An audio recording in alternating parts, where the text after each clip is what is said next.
நமதூர் மேலப்பாளையத்தில் பார்த்தீங்கன்னா பெரும்பான்மையான பகுதி மக்கள் வந்து கபர்ஸ்தான், அதாவது அடக்கஸ்தலம் இல்லாமல் வந்து ரொம்ப கஷ்டப்பட்டு இருந்தாங்க. அதுக்கப்புறம் வந்து பல இயக்கங்கள், அமைப்புகள், அரசியல் கட்சிகள், ஜமாத்தார்கள், ஊர் பொதுமக்கள் பல போராட்டங்களை முன்னெடுத்தன. அதுக்கப்புறம் வந்து அரசாங்கம் வந்து நமக்கு ஒரு 2 ஏக்கர் நிலத்தை வந்து கொடுத்தாங்க. இந்த 2 ஏக்கர் நிலம் வந்து யாருக்கெல்லாம் பாத்தியப்பட்டதுன்னு பார்த்தீங்கன்னா, ஹாமீம்புரம், நானியாரப்ப நகர், பங்களாப்ப நகர், கரீம் நகர், ரஹ்மான் தாஜி, ஃபாத்திமா நகர், அலங்கார் நகர், முகமது நகர், அமுதாபெட்டு, ஹாஜிரா நகர், சித்திக் நகர், நேரு நகர், பூங்கா நகர், அல்முபின் நகர், ரஹ்மான் தாஜி, ராஜா நகர், ஏகே கார்டன், விஎஸ்பி நகர், அல் அமீன் நகர், அல்முபின் நகர். இவங்க இந்த ஒரு 21 ஏரியா, சில ஏரியா விடுபட்டிருக்கலாம், 21 ஏரியா 60 கொந்துக்கு பாத்தியப்பட்டது தான் இந்த 2 ஏக்கர் நிலம். இதை நான் எதுக்காண்டி சொல்ல வரேன்னா, இந்த பாத்தியப்பட்ட நிலத்தில் திடீர்னு ஒரு 5 பேர் கொண்ட குழு, நான் தான் தலைவர் செயலாளர் அப்படின்னு சொல்லி, நாங்கள் தான் இதை பராமரிக்கிறோம் வைக்கிறோன்னு சொல்லி, திடீர்னு எந்தவித ஜமாத்தோட ஒப்புதல் எதுவுமே இல்லாமல் வந்து திடீர்னு ஒரு பயன்பாட்டுக்கு வந்திருக்கு.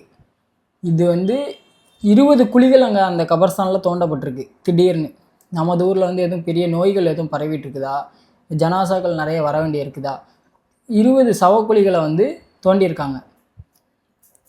இந்த சவக்குழிகள் எதற்காக தோண்டப்பட்டது?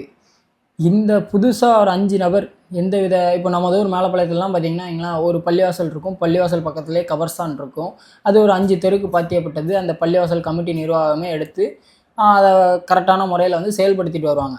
ஆனால் இந்த 2 ஏக்கர் வந்து பெரும்பான்மையான பகுதி, கிட்டத்தட்ட ஒரு 60 கொந்துக்கு சொந்தமான இதில் 5 பேர் எந்தவித ஜமாத் ஒப்புதலும் இல்லாமல், எந்தவித ஓட்டெடுப்பும் நடக்காமல் 5 பேர், ஒரே ஏரியாவில் உள்ள 5 பேர் எப்படி வந்து தலைவர் செயலாளராக வந்து தேர்ந்தெடுக்கப்பட்டாங்க.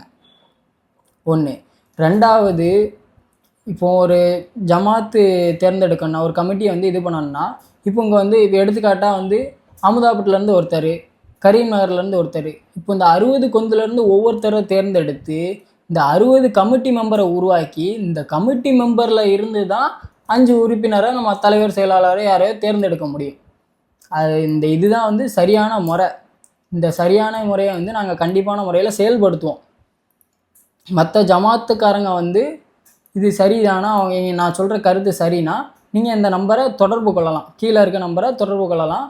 அது மட்டும் இல்லாமல் இந்த 20 குழி எதற்காக தோண்டப்பட்டது, இதே மாதிரி ஒரு சம்பவம் வந்து பொள்ளாச்சியில் நடந்திருக்கு. அங்கே பார்த்தீங்கன்னா இதே மாதிரி 20 சவக்குழிகள் தோண்டியிருக்காங்க. அதுக்கு அதிகாரிகள் வந்து நடவடிக்கை எடுத்திருக்காங்க. இது எதற்காக தோண்டப்பட்டிருக்குன்னு விசாரணை பண்ணி அந்த குழியை மூடி இருக்காங்க. ஒரே இடத்தில் 20க்கும் மேற்பட்ட சவக்குழிகள் தோண்டப்பட்டுள்ளதால் பெரும் பரபரப்பு ஏற்பட்டது. உயிரிழப்புகள் நிகழாத நிலையில் அங்கு ஏன் அவ்வளவு குழிகள் தோண்டப்பட்டன என்பது குறித்து அதிகாரிகள் விசாரணை மேற்கொண்டு வருகின்றனர். அங்கு என்ன நடந்தது பார்க்கலாம். பொள்ளாச்சி டு உடுமலை செல்லும் சாலையில் நகராட்சிக்குட்பட்ட பகுதியில் நகராட்சி ஆணையாளர் குமரனிடம் கேட்டபோது மயானத்தில் தோண்டப்பட்ட குழிகள் அனைத்தும் மூடப்பட்டு விட்டதாகவும், இது குறித்து பாபுவிடம் விசாரணை நடத்த உள்ளதாகவும் தெரிவித்தார். இங்கே தோண்டப்பட்ட 20 குழி எதற்காக தோண்டப்பட்டது என்பது வந்து இதோட முழு விவரத்தை வந்து அடுத்த வீடியோவில் உங்களுக்கு நான் சொல்கிறேன்.